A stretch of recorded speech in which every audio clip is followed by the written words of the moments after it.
Hi, everyone. Thank you for joining us for the 11th episode of Pharm Girls. So what are we talking about today? Well, it's the new year. It's the new year, Yeah. 2023. Wow. Happy New Year, everybody. Yes. We are going to talk about some updates on legislation. Okay.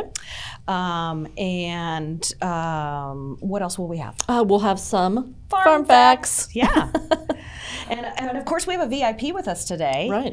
Dr. David Quach, who is an Oncology Clinical Pharmacist and the Residency Program Director at Bryan East. Right. We're gonna pick his brain about all things residency. Right. Perfect. And we are looking for an executive fellow to come on board in 2023. Yeah. So we'll tell you more on how to apply for that. Right.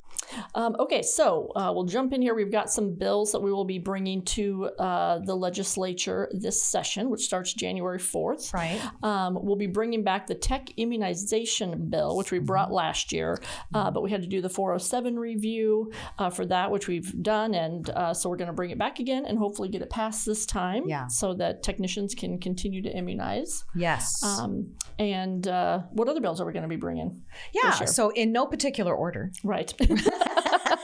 Not by order of importance. Right. So we're going to update the Nebraska statutes with information about compounding 795 and 797 chapters of the USP chapters 795 and 797. Right now, the Nebraska law says that you have to achieve exactly a 75 on the MPJE exam. So we're gonna modify that, so that you don't have to get exactly a 75. Right, because that's a test all on its own. Yeah, that could be tough. Yeah. Got to miss enough, Right. Right. No. Right. We're gonna fix that. We are going to be introducing a bill about emergency refills. Okay. And we're going to bring back a PBM bill, hopefully improve on what we started last year.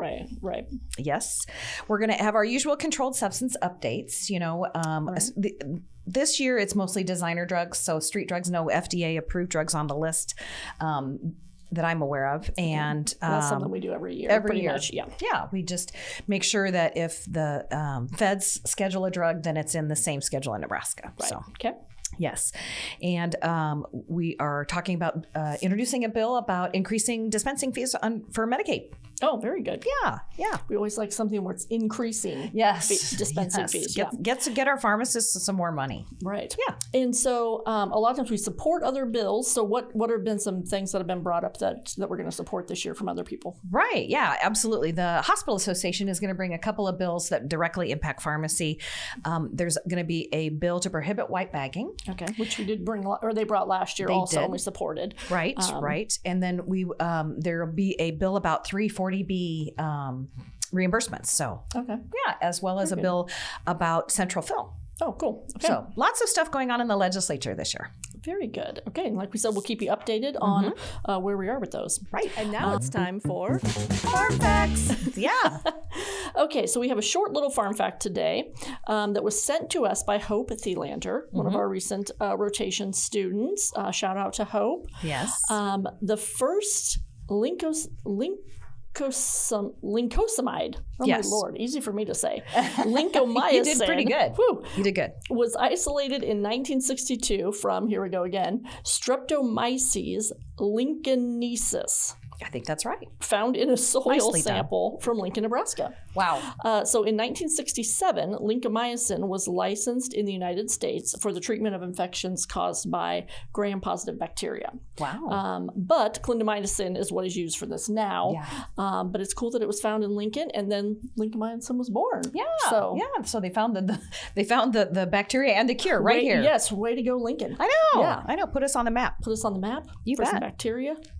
Yeah, but at least we found a solution for it. That's right. That's right. Very cool. So, very cool. So that's our short Pharm fact for the day. Yes. Okay, so we have a great VIP with us today. Dr. David Quach is an oncology clinical pharmacist who practices at Bryan East campus. Yeah. He received his Doctor of Pharmacy and Master in Public Health degrees from the University of Iowa. Go Hawkeyes. I say that because my dad's a Hawkeyes fan. Right. Then completed a PGY-1 Pharmacy Residency at North Kansas City Hospital in 2018. Yeah. Outside of work, he enjoys spending time with his husband, their 2 dogs, friends, and family. He also enjoys traveling, and especially for his upcoming trip to Costa Rica, which we're going to hear a little bit more about. But first of all, and most important to me anyway, Yes. What are your dogs' names? And what kind of dogs are they? Oh, so Emmy is a golden doodle, and Lucy is a labradoodle. Oh, so cute. Those are my chiropractor has those kind of dogs at the chiropractor's office. At the office, and I love it. Yeah. And so, when is your trip to Costa Rica?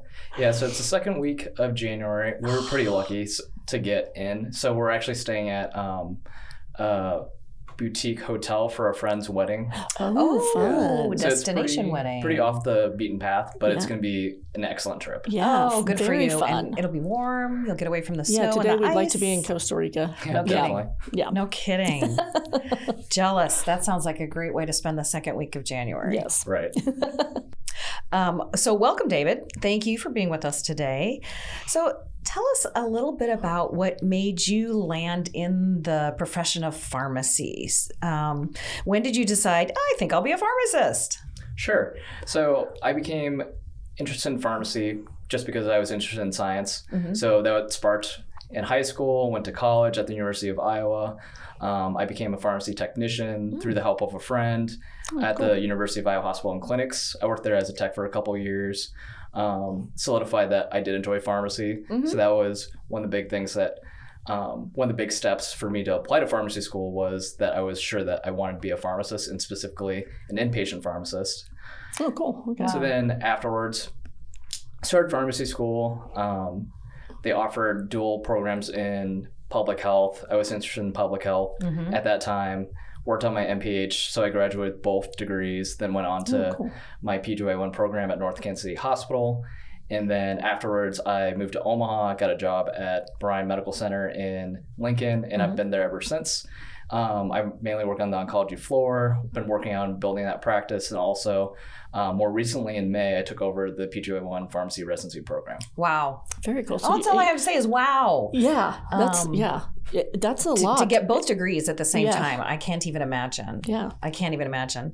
So that's really amazing. And then your residency, and that's really neat how you landed in pharmacy. Maybe pharmacy picked you. Yeah, it's always nice because during my entire pharmacy career, I've always had like a strong group around me, especially with my public health degree. I had a great cohort that was also pursuing both degrees. So it's just one of those things of we had great late nights. We've had after tests celebrations. Sure. And also like the graduation was always fun, especially since you can go to 2 graduations with your friends. That's always important. Nice. Very That's nice. awesome. So, as you said, you also serve as the residency program director and a preceptor for professional service and inpatient oncology rotation. So what we thought would be great today was to pick your brain about doing a residency. So why should a student pursue a PGY-1 fellowship or residency? Sure. So the colleges of pharmacy prepare students well to have a baseline clinical knowledge with an introduction to leadership and also direct patient care throughout their 4 years in pharmacy school.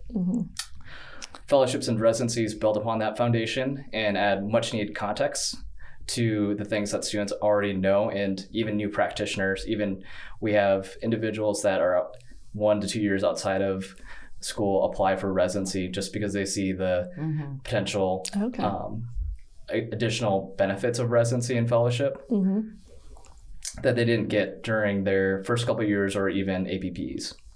Okay, cool. The other big thing is healthcare is always changing. Right. So it's great learning from frontline experts, especially since it's so invaluable and it helps you build and grow also your critical thinking skills and to adapt to the ever-changing landscape. And I would say, I would say the last thing is it builds on your network to be successful as well. So I still communicate with all my old preceptors, other pharmacists I've got to meet, especially, for example, I got to go to mid-year this previous 2 weeks ago. And I got to catch up with people that I haven't seen in years, and that I've also been able to I've been able to ask questions to about my clinical practice, or even being a RPD. So I've been able to build a great network that if I didn't do a residency, I wouldn't have. Right. Okay. Absolutely. Very cool. Well, now that you're in charge of the residency program at Bryan, what kind of qualities are you looking for in a resident? What stands out to you?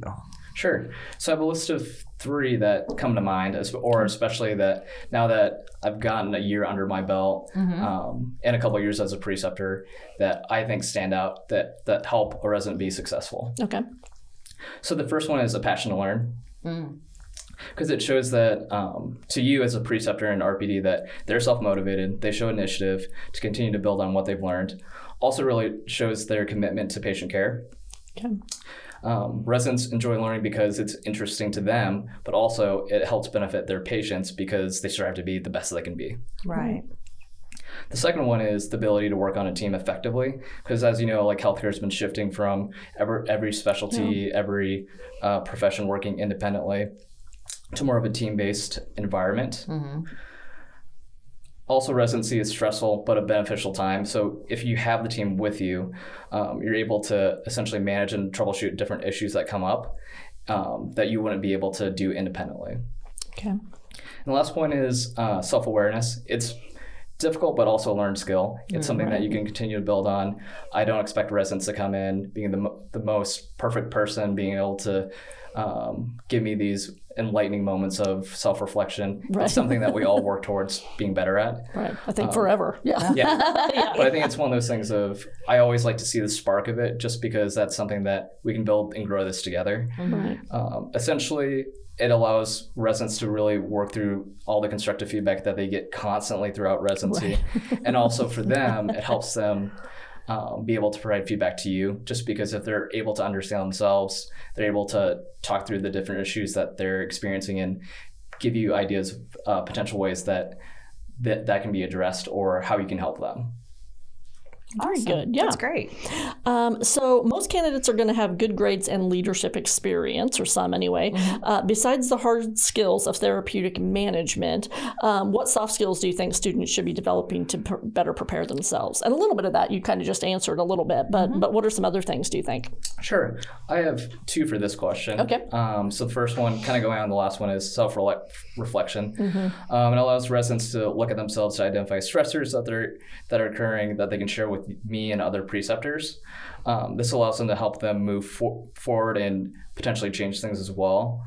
I really like the saying, you need to take care of yourself before you can take care of others. This definitely really rings true if you're not able to take care of yourself or understand yourself, how possibly can you take care of others?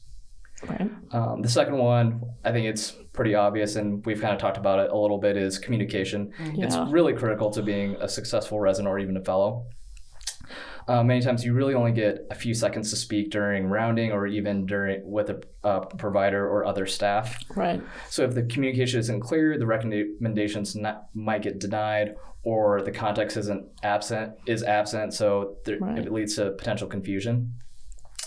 Additionally, I try to meet with the residents as much as possible. So if they can't communicate with me their concerns or thoughts, it makes my job harder because I can't help them grow. Right. Yeah, I think communication at so many jobs is a huge thing that we can all definitely learn and bring to our professions. Absolutely, definitely. Yeah. Well, you hear that it's not about who you know. Oh, sorry. You want to do that different? I do want to do that again. Take two. So we hear that it is about who you know. So what are your thoughts on networking, the importance of networking before, during, and after a residency program like you offer at Bryan? Sure. And I feel like this is an ever-changing answer, especially with our ever-changing society and culture. I would say it definitely helps to agree to get your foot in the door. But to myself, I understand it can create implicit biases towards a candidate. Sure. Just because if you know someone, you might just be more inclined to hire them because it's the more comfortable choice. Right. That's true. Yeah. So again, I mentioned it's currently a hot topic with the newest ASHP accreditation standards that came out effective next year. to promote more diversity, equity, and inclusion. And I mentioned it's easy to pick the most comfortable to pick the candidate that you know. However, it might not be best for patient care because there's so many great candidates available, and selecting someone based on that isn't providing justice for everyone that's applying to your position, and also, again, for patients and potentially your department. That's true. Yeah. So then, being an RPD and preceptor, my job is to help our residents grow. On the flip side, our residents help us grow as well. So it's important to be open to the best candidate for the job and not someone that fits your cultural constructs or social dynamics. This openness also allows us to build the best environment for our patients. Right. And I think sometimes too, like you were talking about going to mid-year and being able to kind of re-engage with people that you've met. And so sometimes, even just, finding all of those people and mentors, whether it's mentors or other people that you've been working with, I think just keeping those doors open is great too. Definitely. Yeah. Definitely, even just for resources. You're Right. like, I know someone who knows someone who can help me answer this question or knows the answer to that problem. Right. So yeah, that's awesome. Okay, so interviews. They are difficult for students transitioning to practitioners, which I don't know that anyone loves interviews, no matter whether you're new to the workforce or not. Right. So what tips do you have for residents prepping for an interview? Sure. I think this is more short and sweet than some of the other answers I provided. It's practice, practice, practice. Okay. There's so many resources available on the internet through the different pharmacy organizations and also colleges of pharmacy for mock interview. These individuals want you to be successful. So they provide feedback. They'll provide different resources as well to how to answer questions differently, help work through your background. So I would say that practice is the best thing that you can do. Okay. That makes sense. Perfect. Absolutely. So looking forward to next year's fourth year pharmacy students, what do you think is an appropriate timeline that they should reach out to programs like yours to begin to build those connections and learn about those programs? Definitely approach any program that you're interested at during different career fairs and showcases to learn more about the programs. I know a lot of the colleges of pharmacy do it relatively early in the year, early in the fall. So I think that's an appropriate time, especially after the new residents get settled in the summer. A lot of the program directors will start thinking about, okay, so how are we going to recruit for next year? And that's a perfect time to do it. Yeah. The mid-year showcase, as we mentioned, is one great meeting and opportunity, but definitely understand that it is a financial burden. So a lot of the other organizations have now offer opportunities to meet programs such as the ACCP SNAFA virtual showcase. They did this year in November for 2 nights. A lot of programs also do virtual open houses now. They advertise on their websites. They typically have multiple different days that you can do it. So it's not only one chance. Typically, I've seen that most programs offer at least 3 different times that candidates can tune in and listen.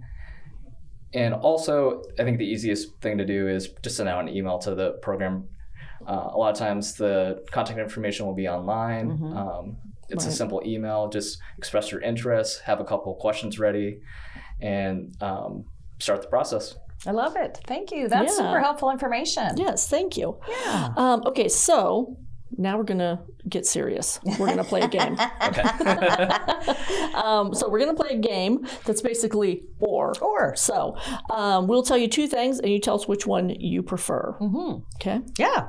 Okay, first and foremost, Pepsi or Coke? Oh, Coke. He's my kind of guy. He is. I'm a Pepsi girl. Yeah, you're a Pepsi. I'm a Coke. I do. Yeah. I am. That's okay. We're both at work. So, right. Yeah. Right. When you come to visit us at the NPA office, we have both in the refrigerator. So no worries. No worries.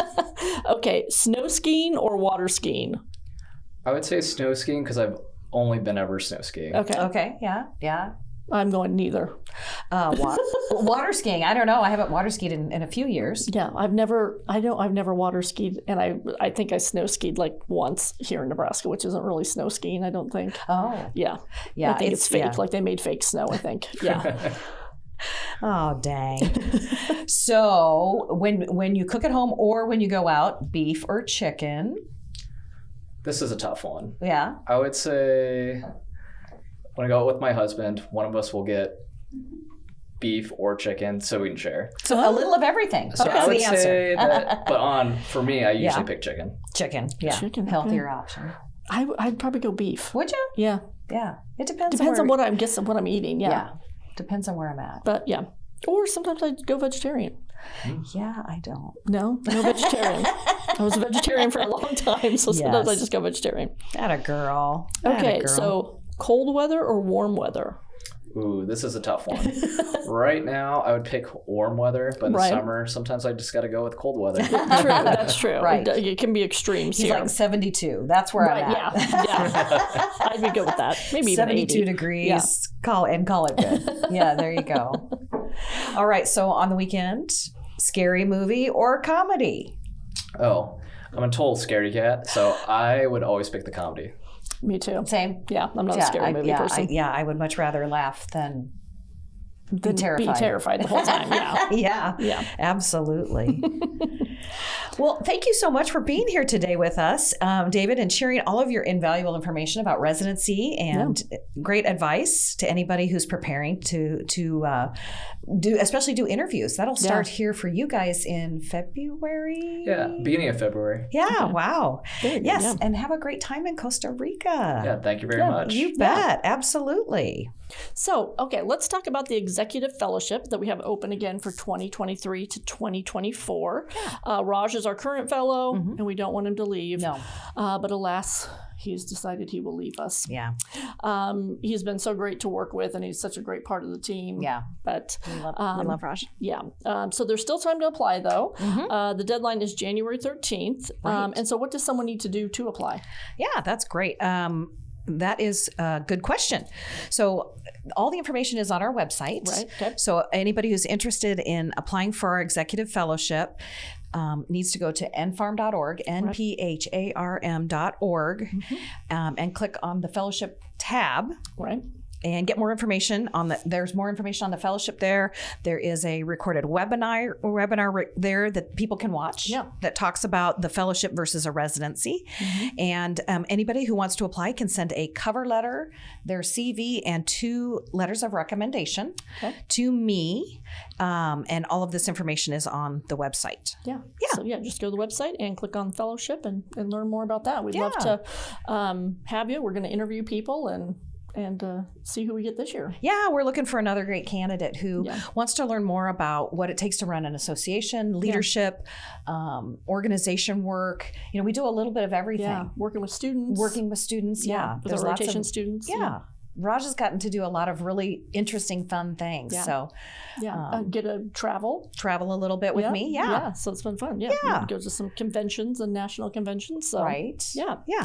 Okay. And so don't forget, if you haven't renewed your membership, there is still time to do that. And if you're not a member, we'd love to have you. So join. It's time to join. It is time to join. Yeah. And thanks again to our VIP, David, for being with us today. And thank you all for tuning in to the Pharm Girls.